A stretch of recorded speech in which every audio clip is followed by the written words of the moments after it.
Esta es la historia de una copa de vino, que termina en una tumba. No hay gritos, no hay sangre, solo un brindis, una risa y un muro de ladrillos levantado en silencio. Bienvenidos a una de las venganzas más frías de la literatura. Bienvenidos al vuelo del cometa. Somos Álvaro Aparicio y Diana Soriano y estamos aquí una vez más con un nuevo formato que estamos probando. Así que vamos a meternos ya en harina, ¿vale? Está Diana preparada para hacer hoy los honores en lo que será una lectura integral con análisis del Barril del Amontillado de Edgar Allan Poe, pero antes de meternos en materia, vamos a entrar en contexto, ¿de acuerdo? Imaginemos tú que nos escuchas, sea en iVoox o sea en YouTube, donde sea, que estás escuchando este programa. Ponte en situación, imagina lo siguiente: estás en pleno carnaval, estás un poquito borracho, un poquito lacasito, vestido de bufón, es decir, literalmente con cascabeles y todo. Y un colega tuyo, muy amable, te dice que ha encontrado un barril de un vino exquisito, un amontillado, que necesita tu paladar experto. Tú, por supuesto, dices que sí, porque eres Fortunato y porque no sabes que en realidad lo que vas a catar es algo muy diferente. Aquí puedes insertar chiste muy spicy, pero no, lo dejaremos en puntos suspensivos. El Barril del Amontillado es uno de esos cuentos donde no hay monstruos, no hay fantasmas, no hay nada sobrenatural. Lo que hay es mucho peor.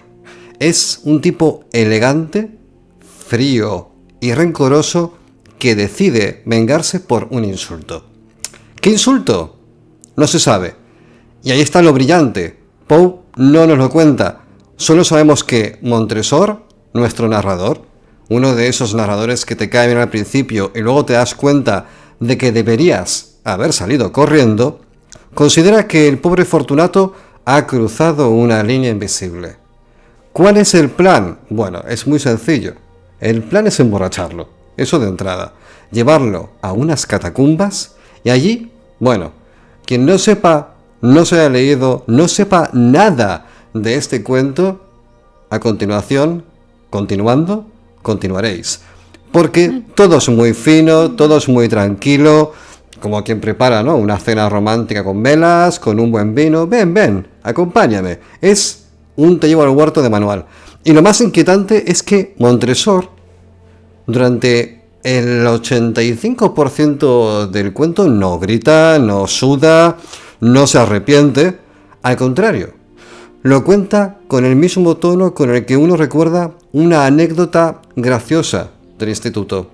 No en ningún momento se sobresalta. ¿Os acordáis aquel día que Fortunato me siguió a la bodega? Oh, ¡qué risas, eh! ¡Qué risas tú, eh! Y eso es lo que hace que este cuento sea tan perturbador y tan increíblemente fascinante. No hay justicia, no hay castigo, no hay moraleja, solo un crimen perfecto contado por un tipo que duerme de categoría todas las noches.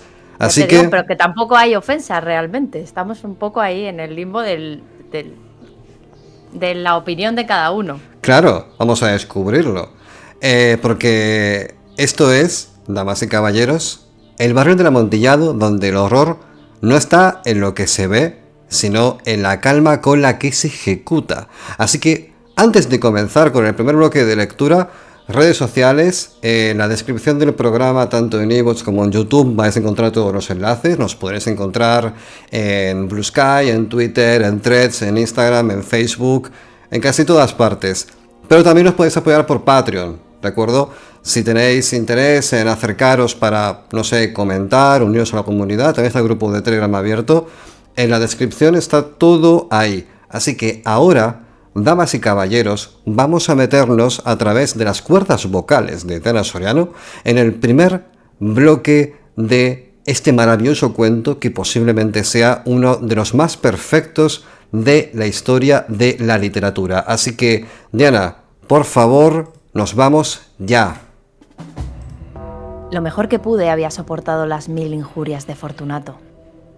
Pero cuando llegó el insulto, juré vengarme. Vosotros, que conocéis tan bien la naturaleza de mi carácter, no llegaréis a suponer, no obstante, que pronunciara la menor palabra con respecto a mi propósito. A la larga, yo sería vengado. Este era un punto establecido definitivamente, pero la misma decisión con la que había resuelto excluía toda idea de peligro por mi parte. No solamente tenía que castigar, sino castigar impunemente. Una injuria queda sin reparar cuando su justo castigo perjudica al vengador. Igualmente queda sin reparación cuando ésta deja de dar a entender a quien le ha agraviado que es él el que se venga. Es preciso entender bien que ni de palabra ni de obra di a Fortunato motivo para que sospechara de mi buena voluntad hacia él. Continué, como de costumbre, sonriendo en su presencia, y él no podía advertir que mi sonrisa, entonces, tenía como origen en mí la de arrebatarle la vida. Aquel Fortunato tenía un punto débil, aunque en otros aspectos era un hombre digno de toda consideración y aún de ser temido. Se enorgullecía siempre de ser un entendido en vinos. Pocos italianos tienen el verdadero talento de los catadores. En la mayoría, su entusiasmo se adapta con frecuencia a lo que el tiempo y la ocasión requieren, con objeto de dedicarse a engañar a millonarios ingleses y austriacos. En pintura y piedras preciosas, Fortunato, como todos sus compatriotas, era un verdadero charlatán, pero en cuanto a vinos añejos, era sincero. Con respecto a esto, yo no difería extraordinariamente de él. También yo era un experto en lo que se refiere a vinos italianos, y siempre que se me presentaba la ocasión, compraba gran cantidad de estos. Una tarde, casi al anochecer, en plena locura del carnaval, encontré a mi amigo. Me acogió con excesiva cordialidad, porque había bebido mucho. El hombre estaba disfrazado de payaso, llevaba un traje muy ceñido, un vestido con listas de colores, y coronaba su cabeza con un sombrerillo cónico adornado de cascabeles. Me alegré tanto de verle que creí no haber estrechado jamás su mano como en aquel momento. «Querido Fortunato», le dije en tono jovial, «este es un encuentro afortunado. Pero qué buen aspecto tiene usted hoy. El caso es que he recibido un barril de algo que llaman amontillado, y tengo mis dudas». «¿Cómo?», dijo él. «¿Amontillado? ¿Un barril? ¡Imposible! ¡Y en pleno carnaval!». «Por eso mismo le digo que tengo mis dudas», contesté. Le iba a cometer la tontería de pagarlo como si se tratara de un exquisito amontillado, sin consultarle. No había modo de encontrarla a usted y temía perder la ocasión. «¿Amontillado? Tengo mis dudas. ¡Amontillado! Y he de pagarlo. ¡Amontillado!». Pero como supuse que estaba usted muy ocupado, iba ahora a buscar a Lucchesi. Él es un buen entendido. Él me dirá. Lucchesi es incapaz de distinguir el amontillado del Jerez. Y no obstante, hay imbéciles que creen que su paladar puede competir con el de usted. Vamos allá. ¿A dónde? ¿A sus bodegas? No, mi querido amigo, no quiero abusar de su amabilidad. Preveo que tiene usted algún compromiso. Lucchesi... No tengo ningún compromiso. Vamos. No, amigo mío. Aunque usted no tenga compromiso alguno, veo que tiene usted mucho frío. Las bodegas son terriblemente húmedas. Están materialmente cubiertas de salitre. A pesar de todo, vamos, no importa el frío, amontillado. Le han engañado a usted, y Lucchesi no sabe distinguir el Jerez del amontillado. Diciendo esto, Fortunato me cogió del brazo. Me puse un antifaz de seda negra y, ciñéndome bien al cuerpo mi roqueler, me dejé conducir por él hasta mi palacio. En la época de Poe, especialmente en Europa y en ciertos sectores de la América anglosajona, la reputación era sagrada. Las familias nobles, o las que aspiraban a serlo, protegían su apellido como si fuera oro. Montresor pertenece claramente a una estirpe que se siente desplazada o despreciada. Su lema familiar, «Nadie me hiere impunemente», es un guiño a ese sistema de valores en el que un insulto no se responde con indiferencia, sino con duelo, sangre o, en este caso, albañilería mortal. Cuando decimos que Poe estaba pasando por una mala racha, es que estamos realmente diciéndolo en serio. Poe estaba pasando en este punto de su vida en el que escribe este cuento una racha mucho peor que me han cortado el wifi o me robaron el bocadillo del trabajo. Hablamos de viudez anticipada, pobreza crónica, enemistades públicas que le comenzaron a costar el poder publicar en sitios y moverse cómodamente por ciertos circuitos literarios, y una salud mental que hacía aguas por todas partes. En 1846, cuando publica El barril del amontillado, Poe ya era una especie de leyenda viviente con fama de genio maldito, significase lo que significase esto, y también un hombre que estaba quedándose sin aliados, sin dinero y sin paciencia. Uno de sus amigos más molestos fue Thomas Dunn English, escritor, político y crítico literario, con quien Poe tuvo una pelea digna de telenovela gótica. El asunto terminó en insultos públicos, caricaturas ofensivas y hasta una demanda por difamación. La disputa se puso tan fea que muchos críticos creen que el barril de amontillado fue la manera más educada y aterradora que tuvo Poe de decirle a English: me la vas a pagar, ladrillo a ladrillo. Como, o sea, la manera que tienen de amenazar los escritores, pues te mato en un relato. Efectivamente. Maravilloso. Eso ya ha pasado con Lovecraft, que bueno, Lovecraft de hecho accedió. Le dijo a un amigo... sí, pero eso era de colegueo. ¿Qué te parece? Era de colegueo, claro. Aquí tiene usted el derecho a asesinarme en su cuento, caballero. Proceda, por favor. Qué poema maravilloso. Adelante. Claro. Bueno, así, como os contamos, nace Montresor, un tipo de pocas palabras, muchos rencores. Vamos, que no grita ni rompe cosas, sino que se toma por su tiempo, ¿no? Porque sabemos todos que la venganza es un plato que se sirve mucho mejor frío y cocido en su jugo. Claro. Elige su momento y ejecuta su plan con precisión quirúrgica. Vamos, lo contrario a Alex, que te deja por WhatsApp. Lo brillante es que Poe no grita a su sed de venganza, la susurra. Montresor no se lanza a matar por pasión, sino por principios. Dice que ha sido insultado, aunque nunca nos dice cómo ha sido realmente vejado, y que el insulto debe ser, en cualquier modo, castigado. No juicio, no hay nada, no es reconciliación, no es un vamos a hablarlo tomando algo, vamos a entender qué sucede. No, esto es castigo. El tipo tiene un lema familiar que reza: nadie me hiere impunemente, y lo voy a decir, nemo me impune lacessit. Vale, no sé si lo he dicho bien, pero ahí queda la cosa. Y se lo toma muy en serio. Tanto que construye toda una catedral de odio en forma de túnel subterráneo, que es hacia donde se dirigen. Es probable que Poe, en su escritorio lleno de papeles, deudas y desesperación, escribiera este cuento con una media sonrisa torcida de medio pervertido, que es lo que era, en el buen sentido, que me refiero. Porque sí, estaba vengándose de un enemigo literario, pero también estaba haciendo lo que mejor sabía hacer: convertir su mala leche en literatura inmortal. Y ahí está la magia. Pocos autores han logrado emparedar a sus enemigos con tanta elegancia. Dicho lo cual, vamos a meternos en el segundo bloque de lectura. Vamos allá. Los criados no estaban en la casa. Habían escapado para celebrar la festividad del carnaval. Ya antes les había dicho que yo no volvería hasta la mañana siguiente, dándoles órdenes concretas para que no estorbaran por la casa. Estas órdenes eran suficientes, de sobra lo sabía yo, para asegurarme la inmediata desaparición de ellos en cuanto volviera a las espaldas. Cogí 2 antorchas de sus hacheros, entregué a Fortunato una de ellas y le guié, haciéndole encorvarse a través de distintos aposentos por el abovedado pasaje que conducía a la bodega. Bajé delante de él una larga y tortuosa escalera, recomendándole que adoptara precauciones al seguirme. Llegamos, por fin, a los últimos peldaños y nos encontramos, uno frente a otro, sobre el suelo húmedo de las catacumbas de los Montresors. El andar de mi amigo era vacilante y los cascabeles de su gorro cónico resonaban a cada una de sus zancadas.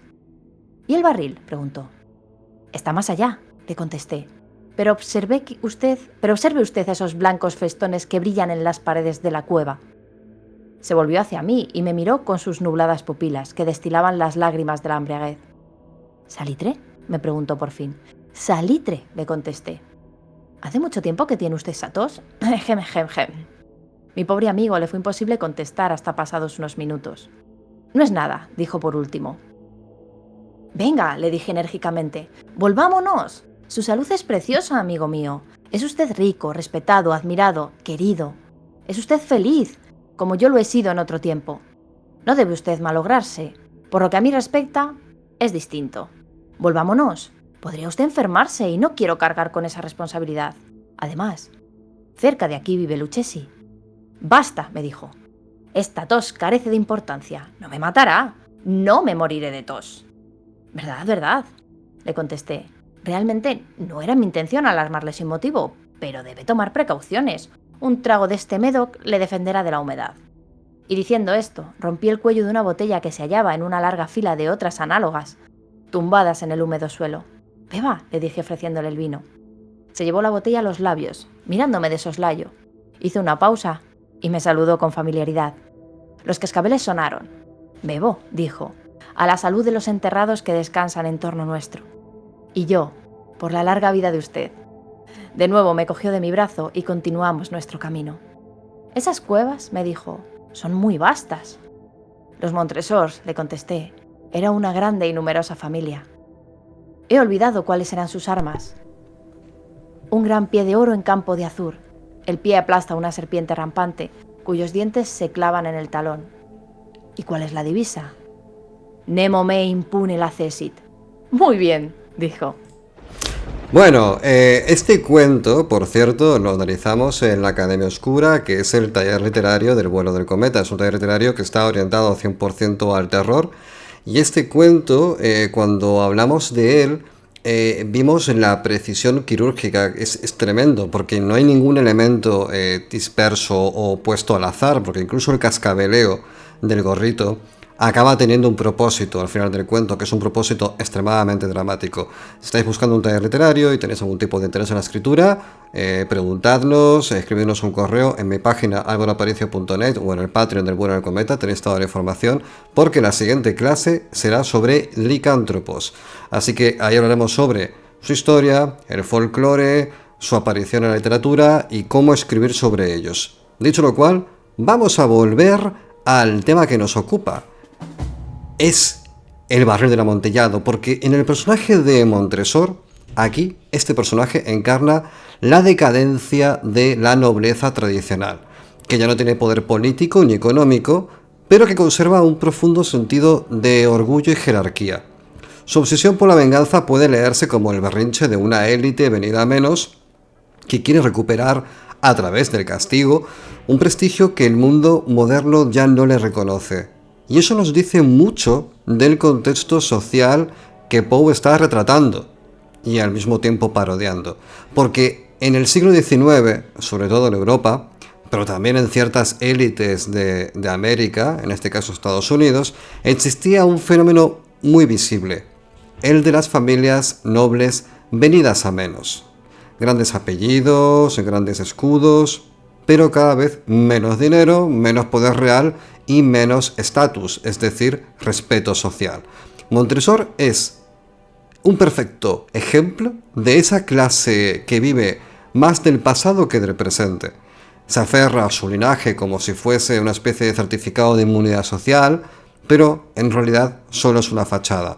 ¿Cómo lo sabemos? Bueno, para empezar, su plan maestro consiste en llevar a alguien a una catacumba húmeda y hacerle algo ahí con una trulla, ¿vale? Luego os diremos que es una trulla. Eso no es muy aristocrático, que digamos.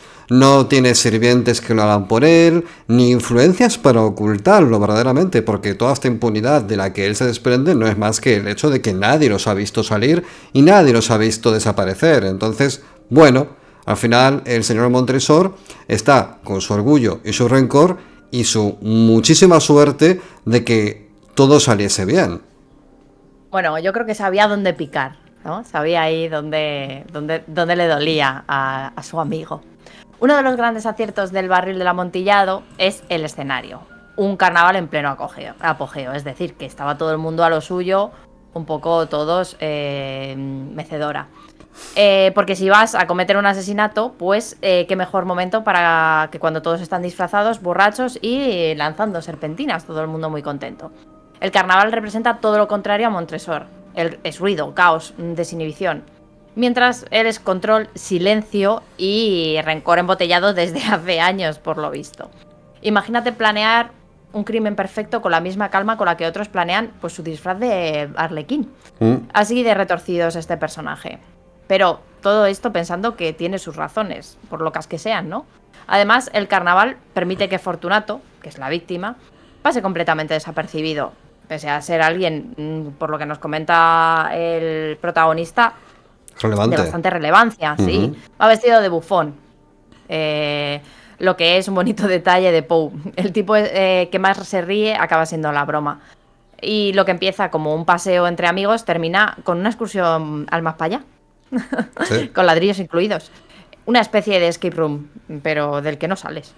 Ahora bien, en serio, ¿por qué tanto drama con un insulto? Bueno, es que estamos en el siglo XIX, damas y caballeros, y en esa época la reputación era más frágil que la batería del móvil cuando más falta te hace. Montresor pertenece a una familia noble venida a menos, como ya hemos dicho, y eso de que alguien cuestione su honor en este punto en concreto, aunque sea solo en su cabeza, que resuene solamente ahí, es motivo suficiente para ejecutar un crimen con precisión arquitectónica. El lema de su casa está muy claro, ya lo ha leído antes Diana, y eso conecta con el contexto social de la época.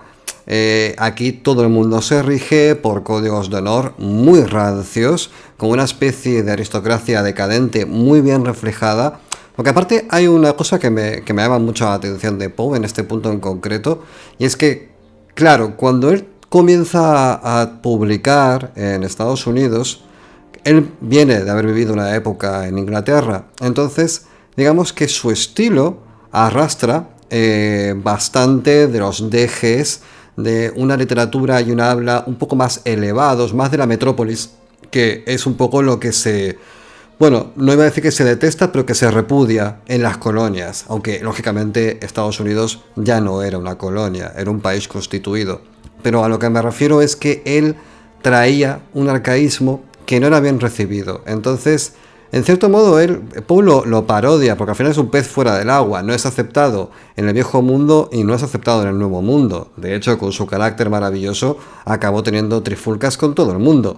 Pero, claro, aquí una vez pelotera más... en pelotera. Continuamente. Al final, aquí Montresor no solo quiere matar a Fortunato, quiere hacerlo de forma simbólica, con escudo de armas, con un ritual, bueno, entre comillas, una especie de ritual, porque si vas a vengarte, colega, hazlo con estilo. Y aquí Poe de verdad que lo hace con muchas ganas.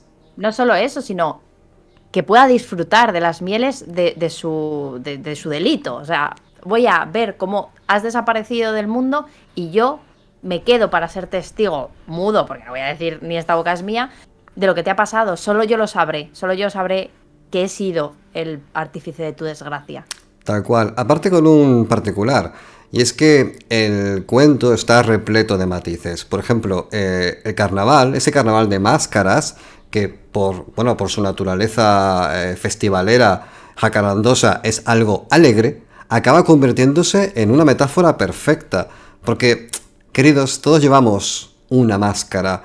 Y Montresor lleva la del amigo, Fortunato la del tonto alegre, y tú, querido oyente, llevas la del testigo cómplice, arrastrando entre las sombras del relato, mientras finges que no te están cantando. Y no puede ser cierto, porque esto es poco menos que una declaración de amor a la literatura, razón por la cual nos vamos a meter un poco más adentro en estas catacumbas, en este ambiente oscuro, donde de vez en cuando, sin querer, tropezamos con un hueso, de pronto sentimos en el hombro derecho una telaraña, y de pronto todo huele a polvo, como a camposanto que ha estado vacío durante muchísimo tiempo. Así que, querida Diana, sigamos bajando. Vamos para allá. Brillaba el vino en sus ojos y retiñían los cascabeles. También se caldeó mi fantasía a causa del Médoc. Por entre las murallas formadas por montones de esqueletos mezclados con barriles y toneles, llegamos a los más profundos recintos de las catacumbas. Me detuve de nuevo. Esta vez me atreví a coger a Fortunato de un brazo, más arriba del codo. El salitre, le dije. Vea usted cómo va aumentando, como si fuera musgo. Cuelga de las bóvedas. Ahora estamos bajo el lecho del río. Las gotas de humedad se filtran por entre los huesos. Venga usted. Volvamos antes de que sea muy tarde. Esa tos... No es nada, dijo. Continuemos. Pero primero, echemos otro traguito de Médoc. Rompí un frasco de vino de The Grave y se lo ofrecí. Lo vació de un trago. Sus ojos llamearon con ardiente fuego. Se echó a reír y tiró la botella al aire con un ademán que no pude comprender. Le miré sorprendido. Él repitió el movimiento. Un movimiento grotesco. ¿No comprende usted?, preguntó. No, le contesté. ¿Entonces? ¿No es usted de la hermandad? ¿Cómo? ¿No pertenece usted a la masonería? Sí, dije, sí. ¿Usted? Imposible, ¿un masón? Un masón, repliqué. A ver, un signo, dijo. Le contesté, sacando de debajo de mi roqueler una paleta de albañil. Usted bromea, dijo, retrocediendo unos pasos. Pero en fin, vamos a por el amontillado. Bien, dije, guardando la herramienta bajo la capa y ofreciéndole de nuevo mi brazo. Se apoyó pesadamente en él y seguimos nuestro camino en busca del amontillado. Pasamos por debajo de una serie de bajísimas bóvedas, bajamos, avanzamos luego, descendimos después y llegamos a una profunda cripta donde la impureza del aire hacía enrojecer más que brillar nuestras antorchas. En lo más apartado de la cripta se descubría otra menos espaciosa. En sus paredes habían sido alineados restos humanos de los que se amontonaban en la cueva de encima de nosotros, tal como en las grandes catacumbas de París. 3 lados de aquella cripta interior estaban también adornados del mismo modo. Del cuarto habían sido retirados los huesos y yacían esparcidos por el suelo, formando en un rincón un montón de cierta altura. Dentro de la pared, que había quedado así descubierta por el desprendimiento de los huesos, se veía todavía otro recinto interior, de unos 4 pies de profundidad y 3 de anchura, y con una altura de 6 o 7. No parecía haber sido construido para un uso determinado, sino que formaba sencillamente un hueco entre 2 de los enormes pilares que servían de apoyo a la bóveda de las catacumbas, y se apoyaba en una de las paredes de granito macizo que la circundaban. En vano, Fortunato, levantando su antorcha casi consumida, trataba de penetrar la profundidad de aquel recinto. La débil luz nos impedía distinguir el fondo. «Adelántese», le dije. «Ahí está el amontillado». «Si aquí estuviera Lucchesi». «Es un ignorante», interrumpió mi amigo, avanzando como en inseguro paso y seguido inmediatamente por mí. Bueno, un matiz con el tema de la masonería. Depende de la traducción que leáis. Este dato está más soterrado o menos, porque en alguna ocasión yo me he encontrado con versiones de este cuento donde no se alude de forma directa, sino que simplemente Fortunato interpela a Montresor haciendo el gesto y queda todo en el contexto, ¿vale? Es decir, tienes que entender que ese gesto y esa alusión es referenciando a los masones, porque pertenecer a la masonería en aquel entonces era un signo de estatus, porque quien pertenecía ahí... Otro insulto. Era otro insulto, pero fijaros qué velado que es. Es tú, masón, no puede ser. Faltaba que le dijera, pero si eres un matao. Y el otro le decía, no, sí, mira, tengo una paleta. Soy masón, soy albañil. El nivel 1 de lo que sea los masones, no me acuerdo, pero el caso es que ahí están. Bueno, estamos en Damas y Caballeros en el siglo XIX, auge de la ciencia, la ilustración, el empirismo, pero también del romanticismo oscuro, el espiritismo y la fascinación por lo irracional. Poe se mueve entre esos dos mundos. Montresor es meticuloso, racional, casi científico y pragmático en su ejecución, pero su motivación es puramente pasional, irracional y casi arcaica. Eso refleja la época, una sociedad que va hacia la modernidad, pero arrastra sombras muy profundas. Si Edgar Allan Poe hubiese sido un chef, habría inventado la cocina minimalista del horror. Nada de salsas de más, nada de adjetivos decorativos, solo ingredientes esenciales para un único plato que se sirve bien frío. El barril del amontillado es eso, una receta perfecta donde cada palabra está elegida con precisión quirúrgica para que el lector se le congele un poquito el alma, aunque esté leyendo bajo la manta y con vino caliente. Poe no inventó el cuento corto, evidentemente, pero sí le puso reglas, y una de las más importantes es lo que él llamó unidad de efecto. Todo lo que ocurre en el relato tiene que apuntar al mismo objetivo emocional. No puede haber nada que distraiga, ni escenas de relleno, ni diálogos innecesarios. En este caso, ese efecto es la claustrofobia, la incomodidad y el terror lento y sin ni una gota de sangre, pero con ecos que resuenan en lo más profundo del pecho. Todo está perfectamente calculado. El cambio de ambiente, del bullicio carnavalesco a las entrañas silenciosas de las catacumbas, no es solo un giro de escenario, es un descenso literal al infierno.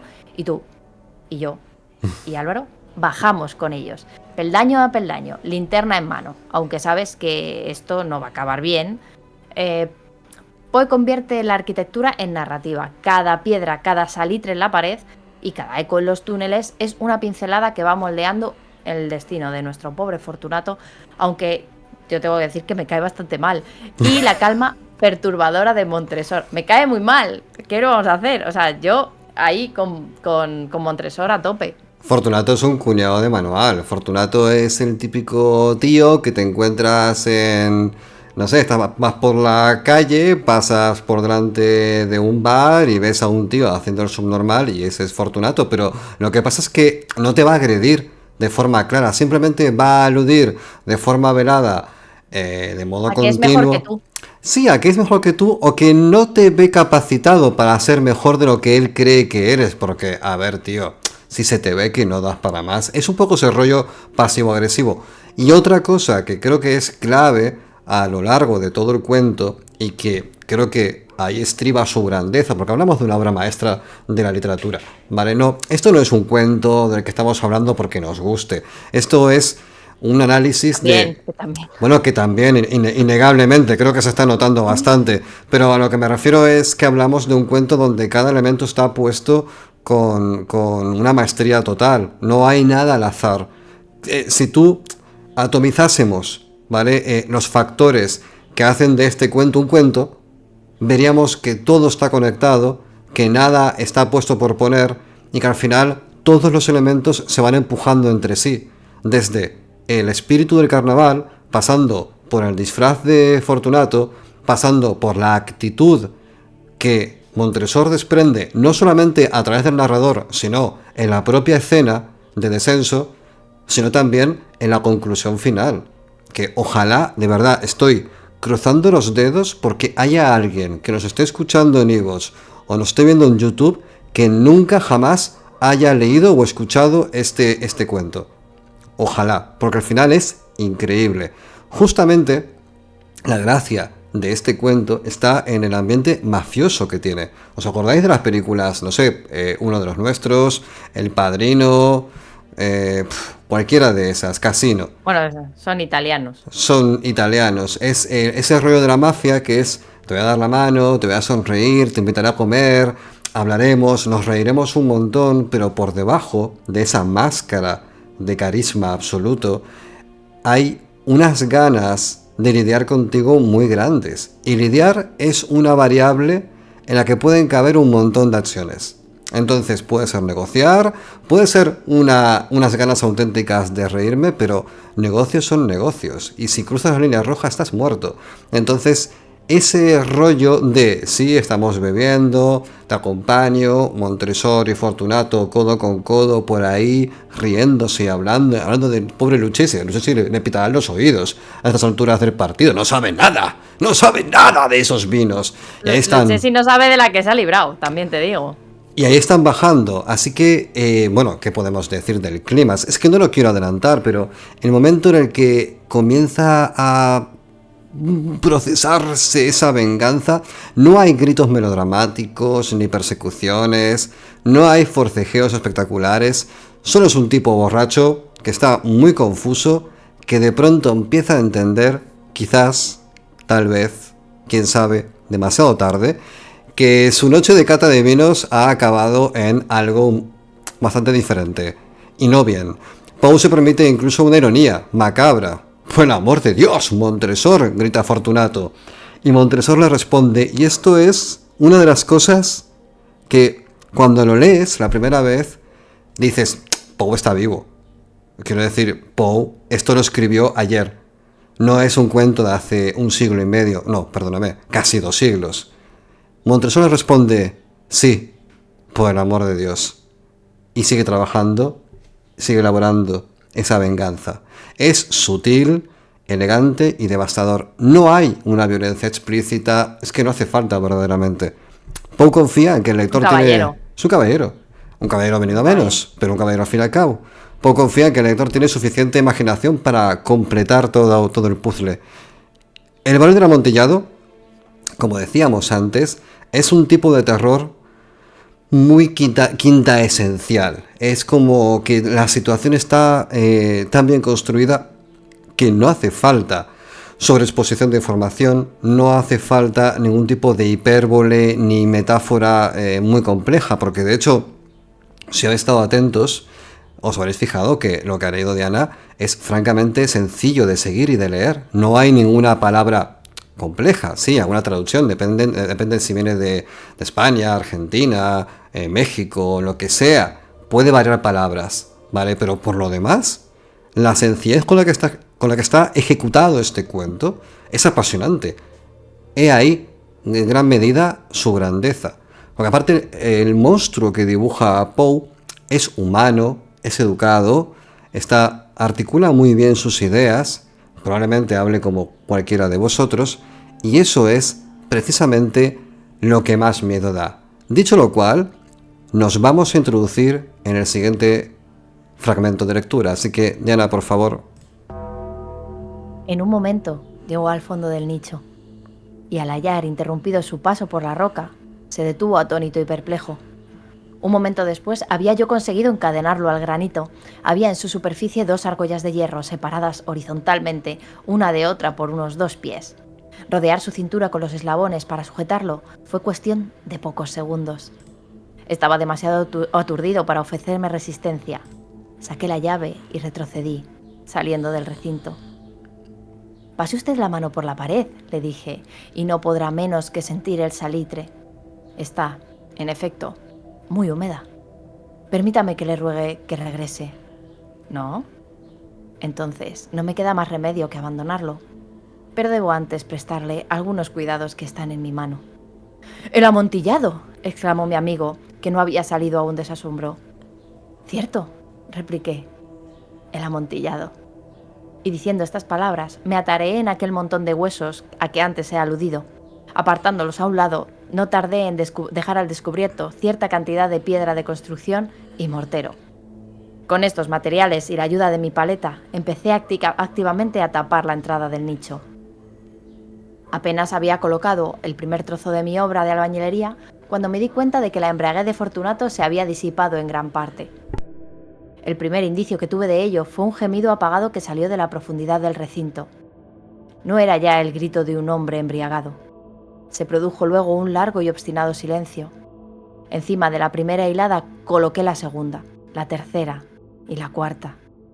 Y oí entonces las furiosas sacudidas de la cadena. El ruido se prolongó unos minutos, durante los cuales, para deleitarme con él, interrumpí mi tarea y me senté en cuclillas sobre los huesos. Cuando se apaciguó, por fin, aquel rechinamiento, cogí de nuevo la paleta y acabé sin interrupción la quinta, sexta y séptima hiladas. La pared se hallaba entonces a la altura de mi pecho. De nuevo me detuve y, levantando la antorcha por encima de la obra que había ejecutado, dirigí la luz sobre la figura que se hallaba en el interior. Una serie de fuertes y agudos gritos salió de repente de la garganta del hombre encadenado, como si quisiera rechazarme con violencia hacia atrás. Durante un momento vacilé y me estremecí. Saqué mi espada y empecé a tirar estocadas por el interior del nicho. Pero un momento de reflexión bastó para tranquilizarme.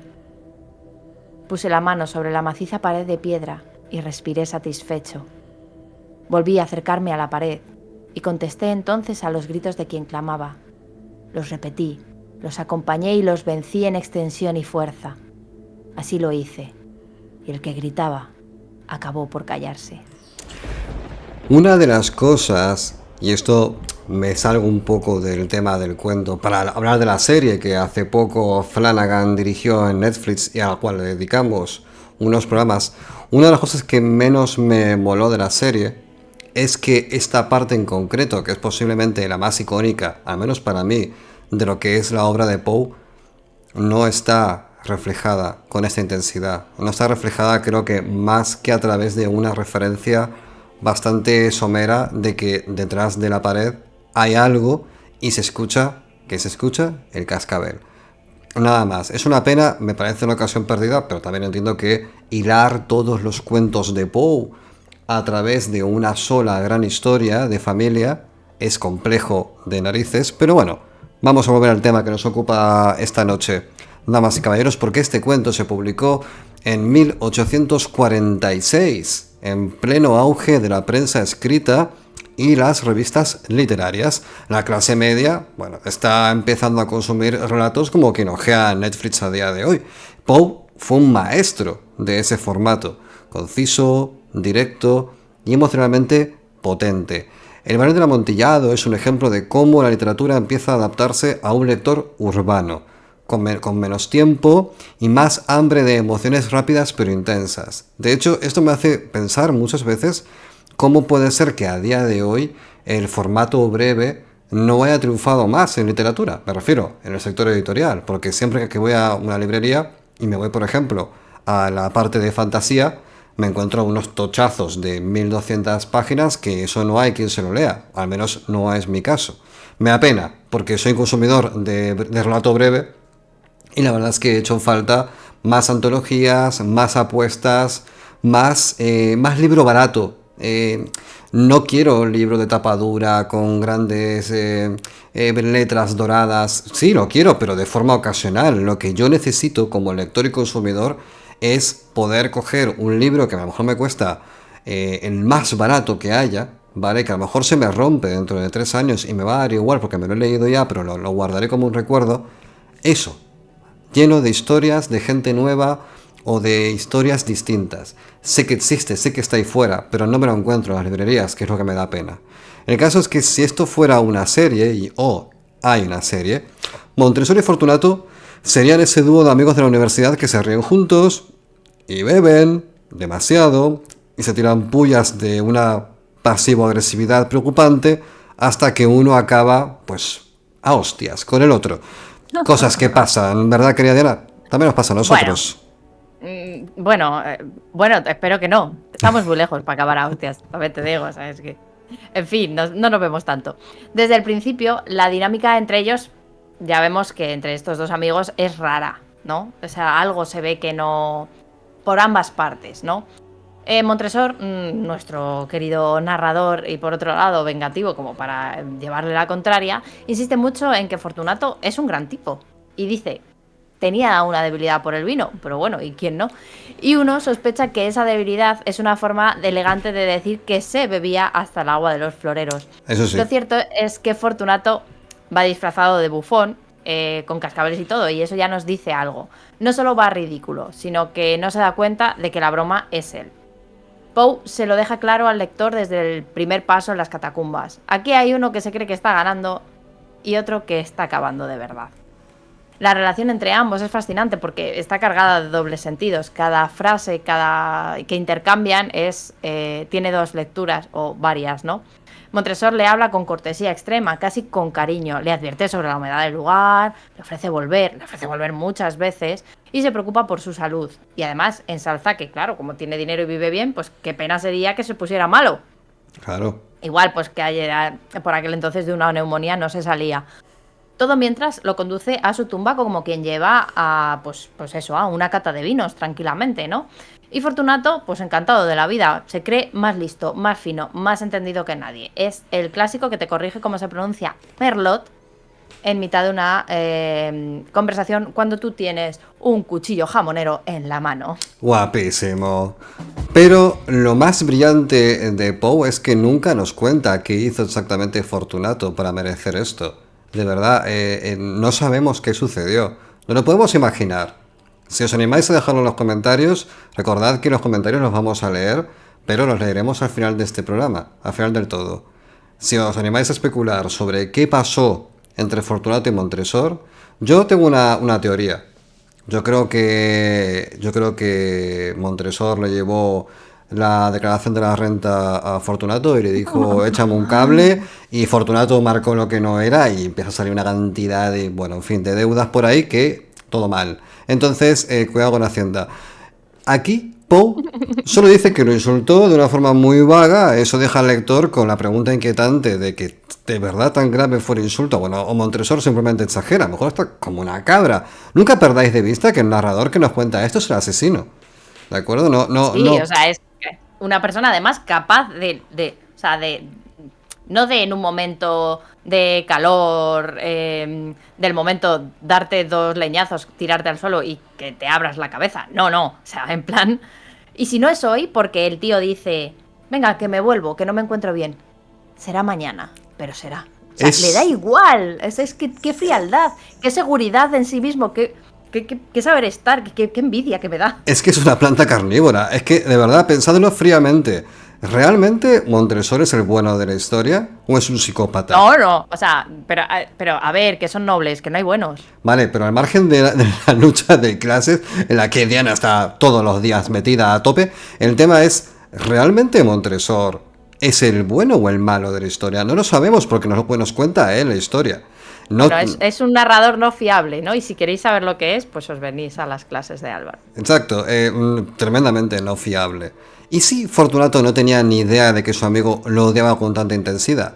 Es como si estuviéramos ante una ruptura no verbalizada, un odio enlatado, enquistado durante años, destapado con el tapón del barril en el amontillado que, sorpresa, ¡oh, no existe! No existe. Y ojo, hay críticos que incluso han sugerido que hay una tensión más profunda, deseo reprimido, antigua intimidad mal digerida, traición emocional. Bueno, nunca lo sabremos. Al fin y al cabo estamos especulando sobre una historia que hay una parte incompleta de la cual nunca jamás sabremos la otra parte. No lo sabremos jamás, porque sí. Porque cualquier respuesta a esto no valdría tanto como la duda que nos queda. Claro, es que yo creo que ahí está la grandeza de este cuento. Nunca respondáis cosas que sin contestar molan más.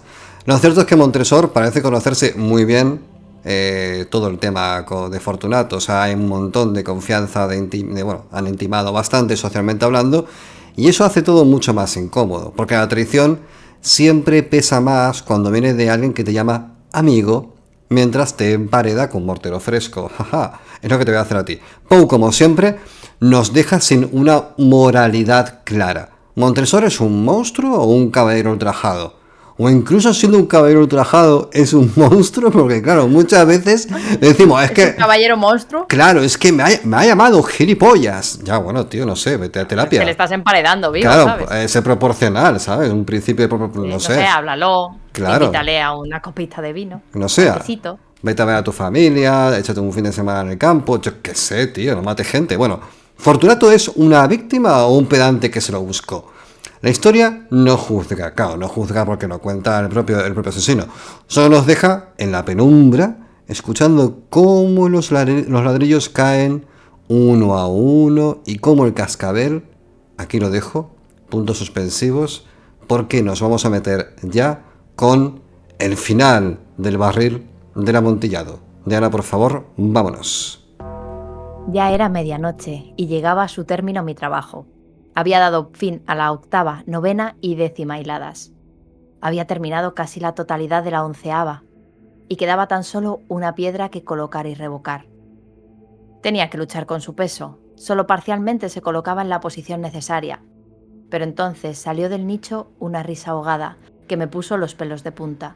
Se emitía con una voz tan triste que con dificultad la identifiqué como la del noble Fortunato. La voz decía: buena broma, amigo, buena broma. Lo que nos reiremos luego en el palacio.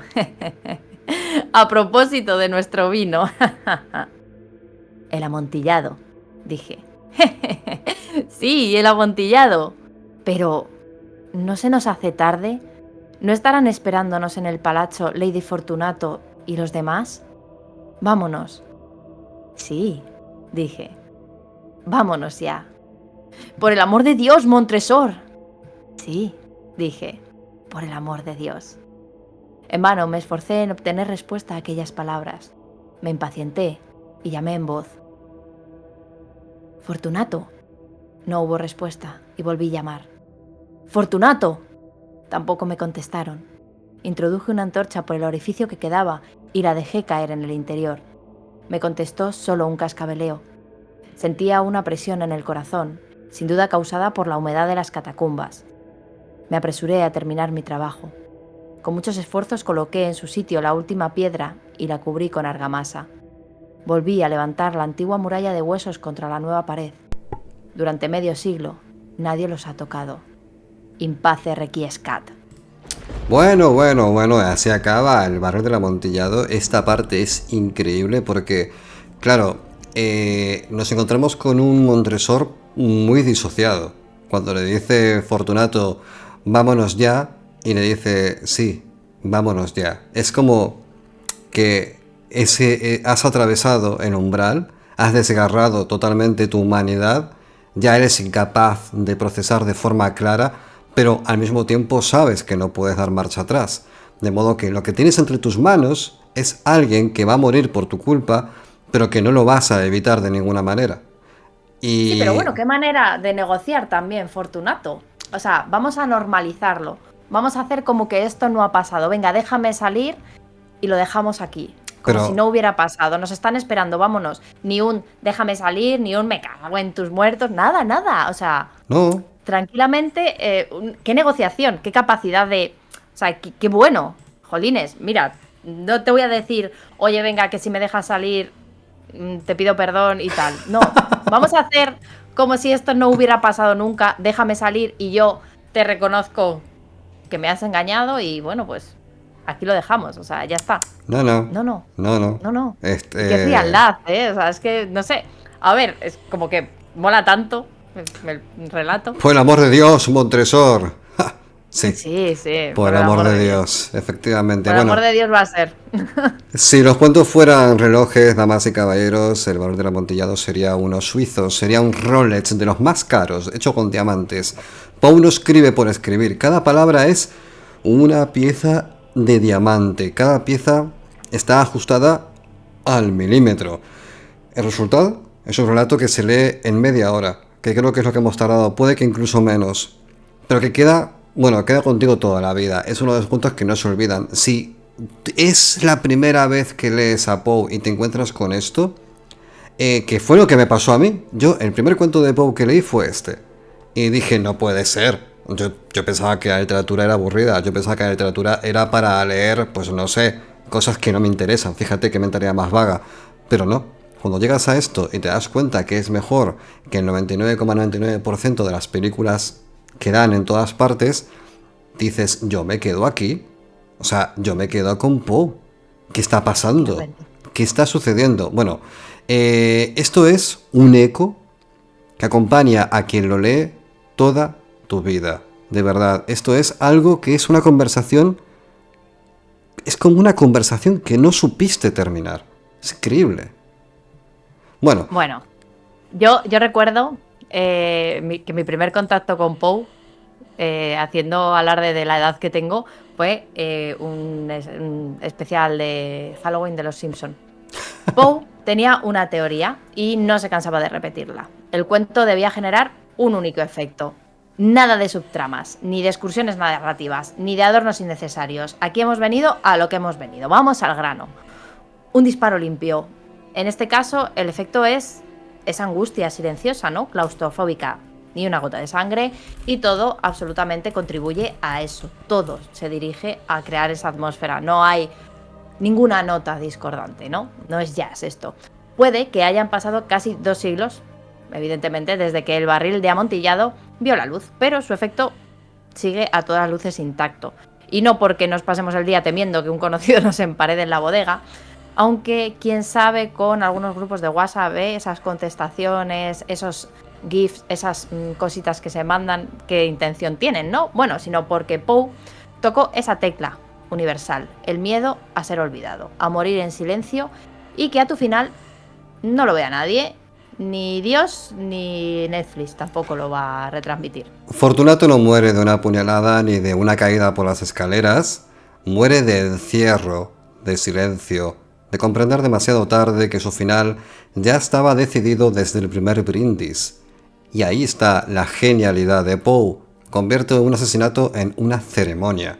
No hay sangre, solo piedra, eco y el tiempo haciendo su trabajo. Y por supuesto, está esa obsesión muy de Poe con el entierro en vida, al cual le dedicaremos también a ese cuento un programa con este formato. El tipo tenía verdadera fobia con ser enterrado antes de tiempo. Hay cartas, ensayos y muchos relatos que demuestran esta fobia. Por eso en sus cuentos la muerte no es rápida, es lenta, agobiante, angustiosa. Aquí el horror no está en el crimen, sino en el proceso, en oír los ladrillos, los ladrillos también, es cuando son de tinta, ¿no? Sobre todo, Sí. en saber que nadie va a venir. Pero lo más moderno del cuento, lo que mantiene fresco, pues como un buen amontillado ahí bien enterrado en aquellas catacumbas, es que Montresor nunca es castigado. Lo que hemos hablado antes, no hay policía, no hay juicio, no hay redención. El crimen es perfecto porque no se ha manchado las manos más que de un poco de argamasa. Y eso, en una época donde todos los cuentos debían tener moraleja y castigo, pues era mazo de punky, tú, Pou. No quiere darnos ningún tipo de lección. Quería hacernos estremecernos y lo logra, porque el horror aquí no tiene rostro grotesco ni efectos especiales. Es un tipo que habla tranquilamente, como puedo estar yo ahora mismo, mientras sostengo debajo de la mesa un cuchillo de carnicero que te voy a clavar en la frente. Que te cuenta además cómo mató a alguien. Entre Dahmer y este tío no hay mucha diferencia. Y no parece arrepentido en absoluto. Al contrario, su única emoción es la satisfacción de haber hecho algo como este vídeo. Lo maté del modo más elegantemente posible y este vídeo en YouTube está ultra desmonetizado. ¿Y tú, como lector o como oyente de este podcast, qué haces? Pues nada, te conviertes en cómplice de este descenso a las catacumbas, escuchas toda la historia hasta el último ladrillo, y cuando Montresor dice, durante medio siglo nadie lo ha perturbado, te das cuenta de que ese silencio final se irá contigo a la cama y te hará oscuramente el amor hasta el final de tus días. Ahí lo llevas. ¡Madre mía! Esto es una maravilla, hemos acabado. Voy a meter un aplauso, no sé si esto se va a entrecortar porque mi ordenador tiene 8 GB de RAM solamente. Nada más. Ya tiene 8 GB de RAM más que el de Pou. Correcto. Bueno, vamos a meternos con la última parte del programa, que son los asuntos del cometa. Asuntos del cometa es, bueno, cosas que... Es un nombre buenísimo. Que es un nombre guapísimo, es como hacer un gabinete de guerra. Esos asuntos del cometa, invadamos Marte. Primero, vamos a leer comentarios en iVoox y YouTube. ¿Qué pasa? Pasan muchas cosas, que hay muchísimos. Yo generalmente cuando yo dije vamos a leer comentarios, pues porque suelen haber 6, 7, una cantidad razonable. Es que de pronto hay un chorrocientos mensajes. Álvaro viniéndose arriba, claro. Claro, lo hice mal. Voy a empezar con los de Lestat del vampiro, porque tenemos pendiente acabar la tercera parte de Anne Rice. Entonces, aquí comentarios hay varios. Por ejemplo, Nova Blanca le ha flipado. No vamos a leerlos todos, vale, disculpad. Y voy a ir un poco por encima porque ya hemos hecho la hora de programa. Pero Nova Blanca, que forma parte de la parroquia, era una amiga de esta casa, dice que le mola. Morador dice que los castrati son los vampiros que revisan el registro de bienes inmuebles, porque como soy... Los catastri, ahora perdón. lo he leído mal otra vez. Ahora lo he leído mal otra vez, porque Álvaro tiene dislexia. Álvaro siempre lo va a leer mal. Innsmouth, Álvaro recordad. lo hace todo así, rápido. A Álvaro no le puedes pedir la tranquilidad de Montresor. No, es como, wow. Voy a combinar las palabras de un modo arbitrario. Sweeney nos cuenta que se leyó los primeros 3 libros, que le flipó todo el tema todo el tema de Anne Rice. La idea de clasificar los dones como disciplinas, los lugares de reunión vampírica al estilo Eliseo, la escala de poder dependiendo de la cercanía a la fuente original, todo esto en relación con los vínculos que hay entre la mascarada y los vampiros de Anne Rice. Por cierto, la mascarada, sí. De verdad, jugar el Bloodlines, sé que es un juego de yo jugué al final jugué. Sí, un juego de hace... Me gustó mucho. Hace casi 20 años de juego y es increíble. Pero también os voy a decir una cosa, Dime una cosa. También os voy a decir una cosa, que ¿qué? Si podéis elegir, coged a unos amigos y compraros el Vampiro 20 aniversario y lo jugáis con vuestros amigos. Jugar a rol es bien, desarrolla muchísimo la imaginación y si en vez de hacerlo en tu casa solo como un Kikimori de esos, con tus amigos... ¿El Kikimori es el que folla mucho? ¿El Kikimori? No, el Kikimori es... Kikimori es... El Kikimori. Las Kikimoras son unas criaturas con aspecto de gallo. Sí, muy bien. ¿Puedo continuar? No, ya hemos pasado la hora y me empiezas a caer muy mal. Bueno, de la película de La Reina de los Condenados, comenta nuestro compañero que le gusta a Akasha y la banda sonora. Fue una decepción muy tocha. Y a Magnus, por cierto, no sabría si colocarlo en el clan Malkavian por su locura o Tremere por ser alquimista. Buen punto. Víctor Escudero dice que coincido con mi adolescencia. Bueno, coincido en que en mi adolescencia Lestat, el vampiro, también me llevó a la experimentación. Ha salido bien. Muas por vosotros y también para Anne. Un besito, Víctor, me encanta. Ana Paula Schwartz dice que mi contacto con la película Reina de los Condenados coincidió con el pasaje de la infancia a la preadolescencia y su estética me dejó una excelente impresión. que no le molan mucho las brujas de Mayfair, ¿vale? Que lo está leyendo un poco por compromiso porque lo va a devolver el libro. A mí me pasó igual. Yo empecé a leer el primero de las brujas de Mayfair, después de leer Moloch, el no sé cuánto, el diablo, el demonio, no me acuerdo el nombre del libro, pero estaba muy a tope con los vampiros, se me encuentro con unas brujas y yo decía, esto es Sabrina la bruja, esto no es lo que, esto aquí no hay fornicio. Oye, ¿qué pasa con Sabrina la bruja? No pasa nada. Rodrigo Liciaga dice, ojalá al acabar de hablar de los libros hagan un pequeño apéndice de la secta culto que se hizo en torno al universo de Rise. Resulta que a inicios de los 2000, un blog cuyos administradores se hicieron pasar por protagonistas de las novelas como si fueran vampiros reales, llegó a ser tan grande que los abogados de Rise estuvieron pidiendo el cierre y hay una chica que cuenta toda su experiencia en TikTok. Casi seguro que Miguel Ramírez Moreno, que ha colaborado en este programa muchas veces, lo llegó a mencionar en episodios pasados. O sea, gracias por este datazo, Rodrigo, no tenemos ni idea, investigaremos para la siguiente parte. Y vamos a saltar a un programa que estaba un día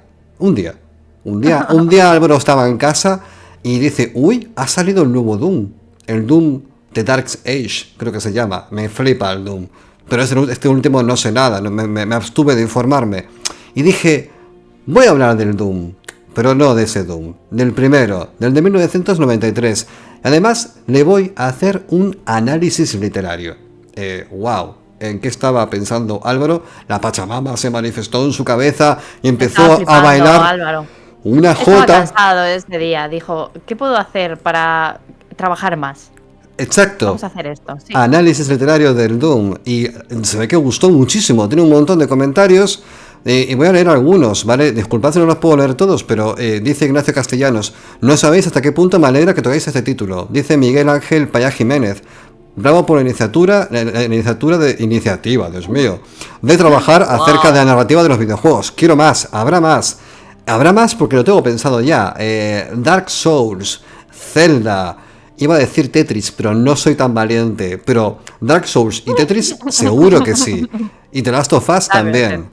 Tetris no. Dice Okami, no he jugado en mi vida, pero has hilado tan bien la literatura con la filosofía y además has mencionado a mi paisano tan olvidado Baltasar Gracián, que solo puedo decir bravo, gracias. Bueno, en general los comentarios son increíblemente positivos, razón por la cual creo que, bueno, por ejemplo, dice Francisco Javier Prieto, el día en que Álvaro elevó el Doom a la categoría de alta cultura, siendo esto una verdad incontestable del tamaño del puto ciberdemonio, y el que diga lo contrario pueden lamerle los cacodemonios que le cuelgan bajo su BFG al amo y señor de este respetable y marciano podcast. Gracias por lo de marciano, porque es verdad, una vez más. Hay muchísimos comentarios, algunos no están ni contestados todavía, pero de verdad, gracias por el apoyo, haremos más de este formato. Y comentad, que esto nos da una noción de si lo que hacemos está bien y os mola, porque al fin y al cabo esto es comunicación y hace falta feedback para saber si lo que hacemos vale la pena. Entonces, por ir cerrando ya, cositas que comentar, ¿de acuerdo? En las redes sociales, ya sabéis, Vuelo del Cometa, os vais a la descripción, tanto en iVoox como en YouTube. En Patreon nos podéis apoyar, hacer que sea un poco más ameno, al menos irnos un día con Diana de cervezas sin querer matarla. Cuando me voy sin cervezas a verla es como que, uff, qué pateo, verte sin alcohol. Y luego, la Academia Oscura, para, bueno, si queréis escribir, taller literario, etcétera, etcétera. Sois bienvenidos y bienvenidas always. Yo solo digo que algún día, no sabrás cómo, apareceré por detrás de ti mientras grabamos y te emparedaré. Parece perfecto. Me verás poniendo ahí mortero y tú grabando. Claro, no podrás levantarte porque estamos grabando y está feo. Y no, tú sigue tal. Y yo levantaré una pared y adiós, Álvaro Aparicio. @policía, esto está sucediendo. Lo último que quiero comentar, bueno, las últimas 3 cosas que quiero comentar es, la primera, el certamen de microrelatos está abierto hasta dentro de no sé si 2 semanas más o menos. Si queréis participar, entrad al Patreon, buscáis la publicación que está enchinchetada y ahí leéis las bases y participáis. Al ganador lo leeremos en el siguiente programa una vez venza el plazo y hayamos leído los cuentos, ¿de acuerdo? Catábasis está en marcha, ¿de acuerdo? Se publicó el último programa de Joseph Mengele hace 20 días y estoy acabando el siguiente. No quiero decir de qué va porque es un tema durísimo y me hace falta poder prepararlo bastante para que con todo el contexto alrededor poder decir, vale, he hecho esto, ¿vale? Por favor, no penséis mal, porque claro, Catábasis me dijo un colega... No penséis mal, dice. No, claro, es que me dijo un colega hace unos días, es que tu podcast no es true crime, es true terror, es el terror verdadero. Y aparte, sin ningún tipo De filtro. de filtro. Sí que hay filtro, ¿eh? No os lo coméis todo. Yo, digamos que proceso información y no la suelto porque creo que ya es demasiado. Hay un momento en el cual hago tope y digo, hasta aquí. La catábasis que se dé por satisfecha, que esta información es lo bastante tocha como para que se calme un poco.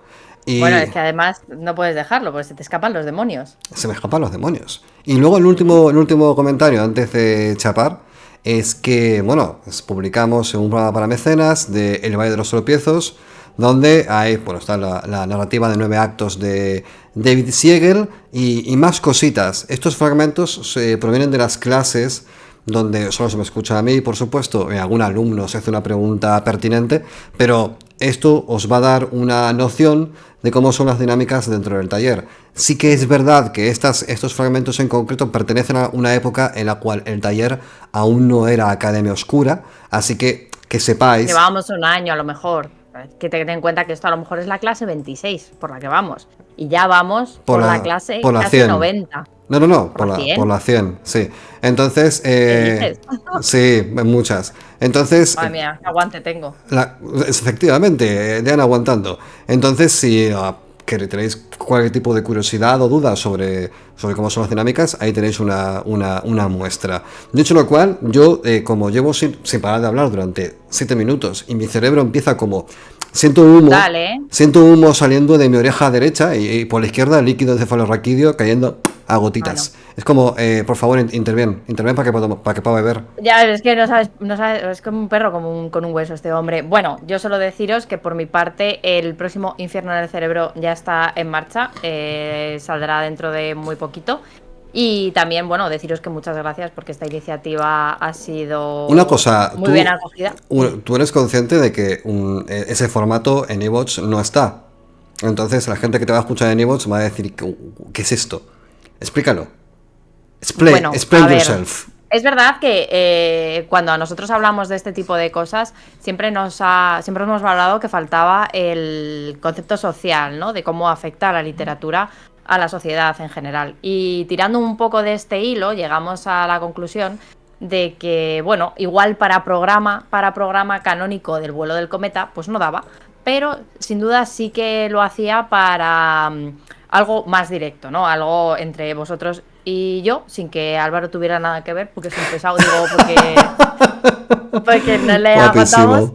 Entonces, nos queremos mucho, quiero deciros que está todo bien, pero tenemos que hacer cosas por separado porque sí, enough is enough. Es verdad, es verdad. Entonces, bueno, él tiene sus análisis narrativos de juegos de tiros y yo tengo estas maravillosas... y aquí viene en la parte de que yo soy Fortunato y estoy insultando veladamente a Álvaro, que será Montresor. Y yo tengo mis análisis sociales, que ya tenemos 2 subidos al canal de YouTube. Pronto lo subiremos a iVoox también. No sufráis, si no queréis verme la cara, pues yo también lo comprendo. Pero bueno, ya tenemos las relaciones tóxicas basadas en el Drácula de Bram Stoker y uno un poquito más amplio hablando de las clases sociales y cómo un día cambió todo para bien, para la gente que nos moríamos de hambre porque no teníamos que llevarnos a la boca porque se lo llevaba todo Fortunato. ¡Wow! Y quiero que sepáis, nada más, por dejarlo caer picando, que el siguiente programa, con este formato, va a ir sobre tripas de Palahniuk. Así que nos lo vamos a pasar súper bien, porque ahí... Yo quería que fuera el ceremonial de... No, ¿qué ceremonial va a ser el tripas de Palahniuk? Vamos a ir a lo profundo de ese desagüe de la piscina. ¿Qué? No quieres que ganemos un duro en YouTube, ¿verdad? ¿Cómo vas a leer tripas? Pero si somos pobres ya. O sea, quiero Ya, decir, es chupa. verdad. ¿Quieres nuevos sabores? Chupa la pared. Es que no sé qué tantas exigencias No tienes. quiero, es que tienes salitre. Ah, amiga, pues nos vamos a marchar. Así que gracias por escucharnos y nos vemos el siguiente domingo. Un besito. Adiós. Adiós.